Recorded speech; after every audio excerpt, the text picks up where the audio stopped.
সম্মানিত হবিগঞ্জ 3 আসনের সর্বস্তরের জনতা, আসসালামু আলাইকুম ওয়া রাহমাতুল্লাহ।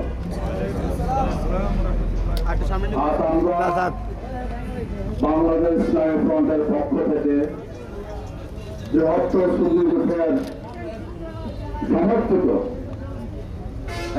এমন একজন প্রার্থী আপনারা সামনে উপস্থাপন করেছি, যিনি একদিকে বিশেষ করে ডাক্তার এবং তিনি একজন ক্যান্সার বিশেষজ্ঞ, একজন উপযুক্ত, একজন আদর্শিক নেতা, একজন বিশ্বস্ত নেতা।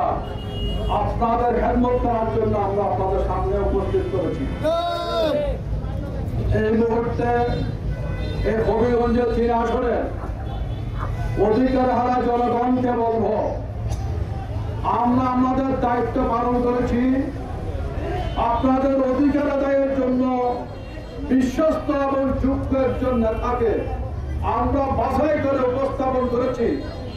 এখন আপনাদের অধিকার আদায়ের জন্য আপনাদের দায়িত্ব হলো যে তাকে সমর্থন দেওয়া, তাকে বিজয়ী করে আপনাদের খেদমতের জন্য, আপনাদের অধিকার আপনাদের জনগণে পৌঁছে দেওয়ার জন্য আপনাদেরকে দায়িত্ব নিতে হবে, তাকে সমর্থন দিয়ে বিজয়ী করা। আজকে আমাদের এই যোগ্য নেতৃত্বকে সমর্থন দেওয়ার জন্য আমি এই হবিগঞ্জ 3 আসনের সর্বস্তরের জনগণ, মুসলিম, হিন্দু, বৌদ্ধ, খ্রিস্টান, দেশের সকল সম্প্রদায়ের শান্তিপ্রিয় জনগণকে আমি আহ্বান জানাবো, আমাদের এই যোগ্য, এই আদর্শবান, এই বিশ্বস্ত এই নেতৃত্বকে সমর্থন করার জন্য আমি আহ্বান জানাচ্ছি।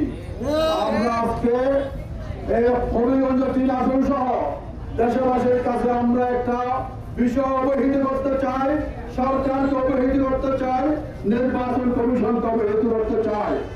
বর্তমান সরকার তারা অন্তর্বর্তীকালীন সরকার, এই দেশের মানুষ মনে করেছিল তারা নিরপেক্ষ থাকবে, এই পর্যন্ত কিছুটা নিরপেক্ষ থাকলো। বর্তমান সময়ে বর্তমান অন্তর্বর্তীকালীন সরকার আজকে একটি রাজনৈতিক দলের আজকের পক্ষ হয়ে রাজনৈতিক সরকারে রূপান্তরিত হয়েছে। আমরা এটা তীব্র প্রতিবাদ জানাই।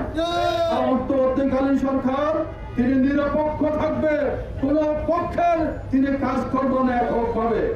আজকে তারা নিরপেক্ষতা হারিয়ে ফেলছে, নির্বাচন কমিশন তারাও নিরপেক্ষতা হারিয়ে ফেলছে ইতিমধ্যে। আজকে বিগত সময়ে নির্বাচন দিনের পর রাত্রে হয়েছিল, এবার কিন্তু হয়তো রাত্রে ভোট হবে না, এবার দিনের ভোট হবে। দিনের ভোটের জন্য আজকে সরকার দলীয় নির্বাচনে যারা যে রাজনৈতিক দলগুলো তারা পরিকল্পনা করেছে, তারা চরমভাবে বিশ্বাসঘাতক সিদ্ধান্ত নিয়েছে। আমরা বিভিন্ন মিডিয়া থেকে জানতে পারছি, জনগণ থেকে জানতে পারছি, সোশ্যাল মিডিয়া থেকে জানতে পারছি, এবারের মধ্যে তারা ভোট ডাকাতি করার জন্য নতুন কৌশল তারা অবলম্বন করেছেন। সেই কৌশল কি? আমার হবিগঞ্জের সমস্ত জনতা, প্রশাসনের বাইরেকে বলবো, আমরা যে তথ্যগুলো বলছি এগুলো অবিলম্বে আপনারা খতিয়ে দেখবেন, এগুলো তদন্ত করবেন, এটা সত্য আসলে কতটুকু। এই সত্য যদি হয় তাহলে আমি বলবো, তারই জানাবো এটা যদি সত্য হয়, যারা এই জঘন্য অপরাধের সাথে জড়িত, ষড়যন্ত্রের সাথে জড়িত, তাদের প্রার্থীতে এই মুহূর্তে বাতিল করার জন্য আমার হবিগঞ্জের সম্পর্কে জনতা, আজকে সরকারের সমর্থিত সরকার দলীয় প্রার্থীরা এই দেশের মধ্যে আগামী ভোট তারা নিয়ন্ত্রণ করার জন্য, তারা দমন করার জন্য এবং ভোট ছিনতাই করার জন্য তারা নতুন কৌশল করলো। তারা হাজার হাজার লক্ষ লক্ষ ভোটা ইতিমধ্যে তৈরি করেছে। কি তৈরি করেছে? বড় কাপড় করছে মহিলাদের জন্য। এই মহিলার জন্য লক্ষ লক্ষ যে বোরখা, এই বোরখাগুলো তারা ব্যবহার করবে মহিলাদের পাশাপাশি তাদের দলীয় ক্যাডারদেরকে এই বোরখাগুলো তারা পরিধান করে মহিলাদের কাতারের মধ্যে তারা ঢুকিয়ে দেবে। আমরা তীব্র প্রতিবাদ জানাই। পাশাপাশি এই মহিলাদের বেশে এই দলীয় ক্যাডারগুলো ইতিমধ্যে আমরা খবর পাচ্ছি বিভিন্ন জায়গায় ইতিমধ্যে ব্যালট পেপার ছাপানো হয়েছে। এলাকা ভিত্তিক ব্যালট পেপার ছাপানো হয়েছে, এলাকা ভিত্তিক সিল তৈরি করা হয়েছে। এলাকা ভিত্তিক তারা ওই ব্যালট পেপারের মধ্যে সিল মেরে ওইটা এখন থেকে তৈরি করে রাখছেন। আজকে তারা জমা করে রাখছেন। নির্বাচনের দিন ওই বোরকা পরিহিত ওই পুরুষ ক্যাডাররা এই ভোটগুলো তারা একজনের 60টা করে ভোট নিয়ে যাবে এবং কেন্দ্রের মধ্যে আরেকটা ভোট তারা নেবে। মোট 5টা ভোট একটা টাইম একসাথে তারা ফিরে তারা বক্সের মধ্যে ঢুকাবে। এই জঘন্য পরিকল্পনা আমরা ইতিমধ্যে বিভিন্নভাবে জানতে পারছি। পাশাপাশি ওই দলীয় ক্যাডাররা একসাথে তারা 3টা ভোট নিয়ে যাবে এবং আরেকটা ভোট কেন্দ্র থেকে নিয়ে তারা একসাথে 60টা ভোট ওই বাক্সের মধ্যে ঢুকানোর পরিকল্পনা নিয়েছেন। এই পরিকল্পনা যদি সত্য হয়ে থাকে এইটা জঘন্যতম অপরাধ। এই অপরাধের কারণে এই জাতীয় জমি অপরাধী শনাক্ত হয় ওই দলের প্রার্থীটা বাতিল করতে হবে। তার পাশাপাশি আমরা আরো দেখতে পাচ্ছি আজ বাংলাদেশের মধ্যে 40টি ডিসি ইতিমধ্যে ক্রয় বিক্রি হয়ে গেছে। 40 জন ডিসি এবং 24 জন এসপি পুলিশ সুপার ইতিমধ্যে সরকার দলীয় রাজনৈতিক দলের ওই প্রার্থীরা ইতিমধ্যে 24 জন পুলিশ সুপারকে ক্রয় করে ফেলেছে। এটা আমরা বিভিন্ন সূত্রে আমরা সোশ্যাল মিডিয়ার মাধ্যমে জনগণের বিভিন্ন জায়গা থেকে আমরা খবর পাচ্ছি। তারা এই 40 জন ডিসি এবং 24 জন এসপি ইতিমধ্যে ক্রয় বিক্রি হয়ে গেছে। ওই তাদেরকে বিজয় করার জন্য এটা যদি সত্য হয়ে থাকে আমি গোয়েন্দা সংস্থার ভাইদেরকে বলবো, প্রশাসনকে বলবো, এই ঘটনা যদি সত্য হয়ে থাকে যে সমস্ত ডিসি এবং পুলিশ সুপার ইতিমধ্যে টাকার মাধ্যমে বেচা বিক্রি হয়ে গেছে তাদেরকে অবিলম্বে রেজিস্ট্রি করার জন্য আমি জোর দাবি জানাচ্ছি। এবং এই তারা যদি বহাল থাকে তারা এই দেশের মধ্যে শান্তিপূর্ণ কোনো নির্বাচন হবে না। এই দেশের মানুষের ভোটাধিকার সঠিকভাবে প্রয়োগ করতে পারবে না। মানুষ ভোট দিবে একটা আর রেজাল্ট ঘোষণা করবে তারা আরেকটা। যে সমস্ত ডিসি টাকা পয়সার বিনিময়ে ক্রয় বিক্রি হয়ে গেছে, যে সমস্ত পুলিশ সুপার ইতিমধ্যে ক্রয় বিক্রি হয়ে গেছে, ওই তাদেরকে অবিলম্বে এই তথ্য সত্য হলে রেজিস্ট্রি করার জন্য আমরা জোর দাবি জানাচ্ছি। সরকার যদি এই তথ্যগুলো খতিয়ে দেখে প্রয়োজনীয় ব্যবস্থা না নেয় এবং নির্বাচন কমিশন এই বিষয়ে জরুরি পদক্ষেপ না নেয় তার দায়ভার এককভাবে সরকার নির্বাচন কমিশনকে নিতেই হবে। দায়ভারের জন্য এই অপরাধের জন্য এবং বর্তমান সরকারের যারা আছে তাদের এবং নির্বাচনের কমিশনের রাজপথে তাদের বিচার হবে, কোর্টে নয়। আমি আপনাদেরকে আরো বলতে চাই যে তথ্যগুলো আমরা পাচ্ছি আজকে ভোট কেন্দ্র দখল করার জন্য তারা আর একটা নতুন কৌশল নিয়েছেন। এটা আপনাদেরকে আমি প্রশাসনের ভাইদেরকে আমরা প্রকাশ্যে বলছি তারা প্রশাসনের তারা ইতিমধ্যে র্যাবের হাজার হাজার পোশাক তারা তৈরি করেছেন। প্রশাসনের র্যাবের তারা হাজার হাজার পোশাক তৈরি করেছে।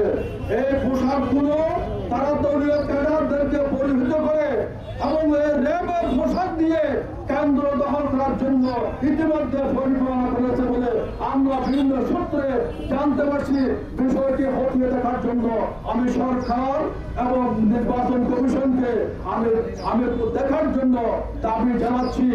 এই বিষয়ে যদি প্রশাসন এবং যদি নির্বাচন কমিশন প্রয়োজনীয় ব্যবস্থা গ্রহণ না করে তার দায়ভার প্রশাসন নির্বাচন কমিশনকে সরকারকে দিতে হবে। আমরা অবিলম্বে বিষয়গুলো তদন্ত করার জন্য আহ্বান জানাচ্ছি।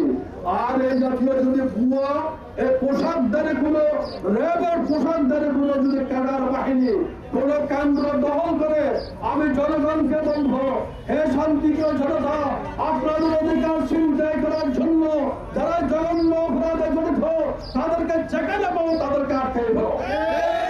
আটকে সঠিক প্রশাসন কাছে তাদেরকে হস্তান্তর করার জন্য আমি আহ্বান জানাচ্ছি।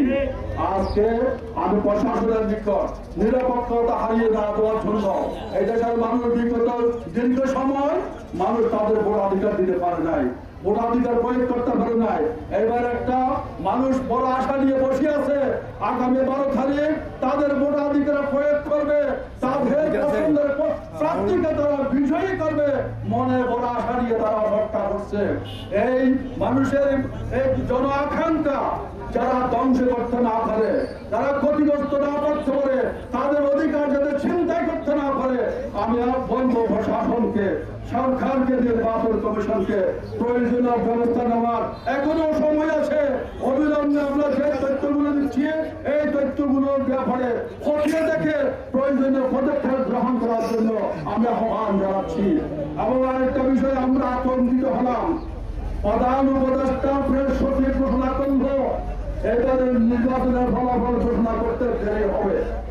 আমরা তীব্র প্রতিবাদ জানাই, কেন ফলাফল দেরি হবে? কেন ফলাফল ঘোষণা করার জন্য 3 ঘন্টা যথেষ্ট, দেরি হওয়া মানে এখানে নিশ্চয় ষড়যন্ত্র। ষড়যন্ত্র দেখছি, কেন ফলাফল ঘোষণা করতে দেরি হবে? ফলাফল ঘোষণার জন্য কোনো দেরি হওয়ার কোনো সুযোগ নাই। দেরি হওয়া মানে এখানে ষড়যন্ত্র, মানুষের ভোটাধিকারের যে ফলাফল তা উল্টিয়ে দেওয়ার জন্য গভীর ষড়যন্ত্র। আমরা এই গভীর ষড়যন্ত্র দেখে সরকারকে বিরত থাকার জন্য আহ্বান জানাচ্ছি। সরকার যদি এই ষড়যন্ত্রে সংশ্লিষ্ট হয়, সরকার এটার দায়ভার দিতে হবে। নির্বাচনের 12 তারিখের পর সরকারের যারা এখন আপনাদেরকে দেশে যদি থাকার ইচ্ছা থাকে, আপনাদেরকে এই বিষয়গুলো বিবেচনা করতে হবে। নির্বাচনের কমিশনের যারা দায়িত্ব আছেন, 12 তারিখের পরে এখানে থাকতে হয়, দেশের যে ফলাইয়ে না আছেন, তাহলে এই বিষয়গুলো বিবেচনা করতে হবে। কেন ভোট দেরি হবে? কেন ফলাফল ঘোষণা করতে দেরি হওয়ার কোনো সুযোগ নাই। নিয়মতান্ত্রিক ভাবে যেভাবে ভোট গণনা করা হয়, গণনা করার সাথে সাথে ফলাফল ঘোষণা করার জন্য আমি প্রশাসনের নিকট, নির্বাচন কমিশনের নিকট আমি জোর দাবি যাচ্ছি। এবং আমি আমার এই হবিগঞ্জের 3 আসনের সমস্ত জনতাকে বলবো, আজকে আমরা যাকে পাঠিয়ে দিয়েছি তিনি একজন সৎ এবং তিনি একজন দুর্নীতিমুক্ত। এই যে ডক্টর সরোয়ার নামে কোন দুর্নীতির মামলা আছে? কোন চুরি ডাকাতির মামলা আছে? কোন কারণে কোন মামলা আছে? এবং দুর্নীতির কোন মামলা আছে?